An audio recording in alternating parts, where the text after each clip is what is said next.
આજથી શારદીય નવરાત્રીનો પ્રારંભ થઈ ગયો છે। દેશભરના માઈ મંદિરોમાં માતાજીના દર્શન કરવા માટે ભક્તોનું ઘોડાપુર ઉમટી પડ્યું છે। ત્યારે ગુજરાતના સુપ્રસિદ્ધ શક્તિપીઠ પાવાગઢ ખાતે પણ આજે સવારથી જ મોટી સંખ્યામાં માઈ ભક્તો માતાજીના દર્શન કરવા માટે ઉમટી પડ્યા હતા।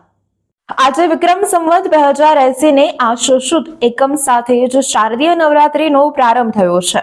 ત્યારે ગુજરાતના શક્તિપીઠોમાંના એક યાત્રાધામ પાવાગઢ ખાતે વહેલી સવારથી જ માઈ ભક્તોનું ઘોડાપુર ઉમટ્યું હતું। આજે પ્રથમ નોરતે વહેલી સવારે 4 વાગે નિજ મંદિરના દ્વાર ખુલ્લા મૂકવામાં આવ્યા હતા અને ભક્તોએ મંગળા આરતીમાં લાખોની સંખ્યામાં દર્શન કર્યા હતા। પાવાગઢ યાત્રાધામ ખાતે ભક્તોના ઘસારાને લઈને માછીથી ખાનગી વાહનો ઉપર લઈ જવા ઉપર પ્રતિબંધ મૂકવામાં આવ્યો છે। શ્રદ્ધાળુઓ માટે 50 થી વધુ એસટી બસોની વ્યવસ્થા કરવામાં આવી છે।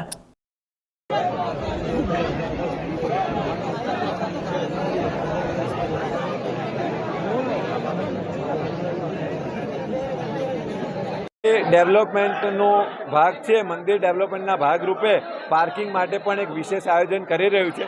400 થી વધારે વાહનો એકી સાથે રહી શકે એના માટેનું આયોજન કરેલું છે અને આવતા દિવસોમાં એ આયોજન થઈ જશે જેથી માછીમાં આપનું આયોજન પાર્કિંગ કરી શકીએ। અમારા માધ્યમથી કોઈ આપ મેસેજ આપવો હોય આપના માધ્યમથી આપને ભાવિ ભક્તોને જણાવ્યું કે મહાકાળી માતાજી જેનો આ મહાપર્વ છે આસો નવરાત્રિ, આપ સર્વે ભક્તો ગુજરાતથી તથા બહારના રાજ્યના ભક્તોને વિનંતી છે કે આપ લોકો માતાજીના દર્શન આવી શકો છો।